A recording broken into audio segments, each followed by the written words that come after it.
Сәлем достар, менің каналыма қош келдіңіздер.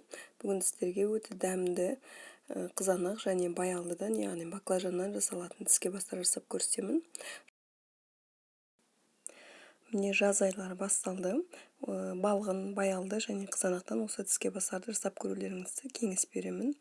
Өте жеңіл, әрі тез дайындалады. Көкөністерден бізге сарымсақ, қызанақ және баялды керек болады. Ең алдымен баялдыны орташа қалыңдықта турап аламыз. Мен кішкене жіңішке турадым. Сіздер менің қателігімді қайталамаңыздар.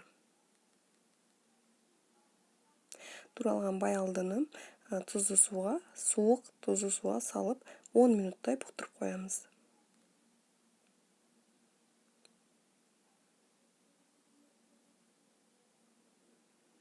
Артынан қызанақты орта қалыңдықта оны да домалақтап турап аламыз.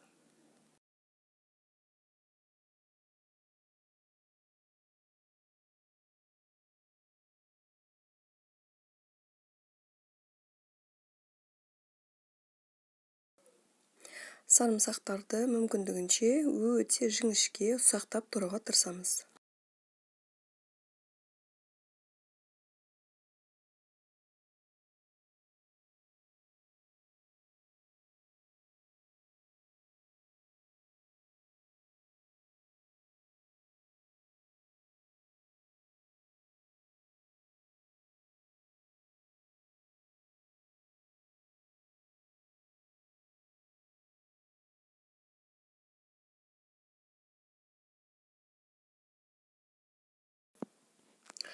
Енді ұсақтап туралған сарымсақтарды тарелкаға алып, үстіне ұсақтап туралған укроп саламыз. Менде укроп қатырылған түрінде. Сарымсақ пен укропты жақсылап араластырып аламыз. Енді суда бұқтырылған баялдыны құрғақ матаның үстіне тізіп шығамыз. Артық суларын алып аламыз.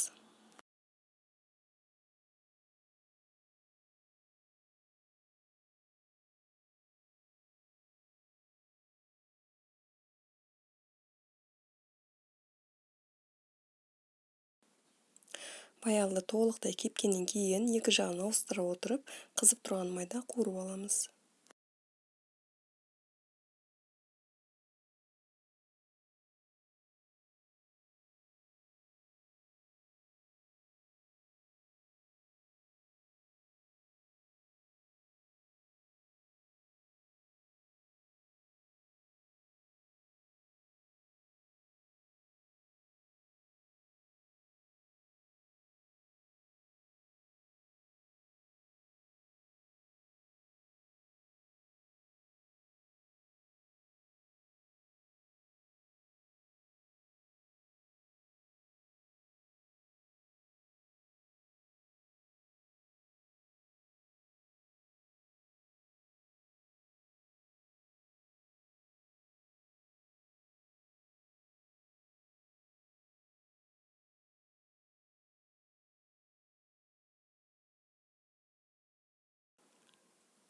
Не дайын болған көкөністерді рет-ретімен енді жинап бастаймыз. Ең алғаш қызарған баялдыны салып шығамыз. Үстіне қызанақтан теріп шығамыз.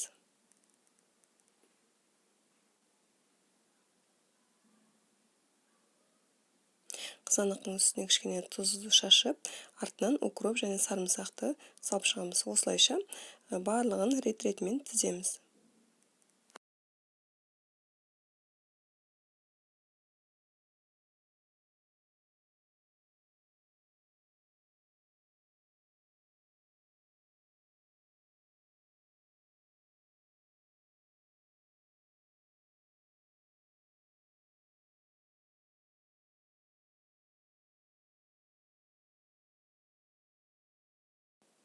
Енді қақпағын жауып, мұздатқышта ең аз 2 сағатқа салып қоямыз.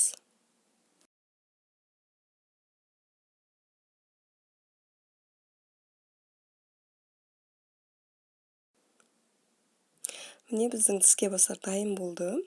Дәмі енді айта алмаймын, өте керемет болды. Балғын көкөністерден жасалған тіске басарымыз дайын болды.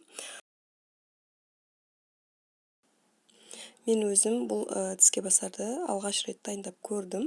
Дәмі маған ұнады. Сіздермен бөлісуді жөн көрдім. Жасап көрсеңіздер болады. Менің видеомды қарап, лайк басып, комментарий жазғандарыңыз үшін алғыс айтамын. Келесі видеоларды көріскенше қош сау болыңыздар.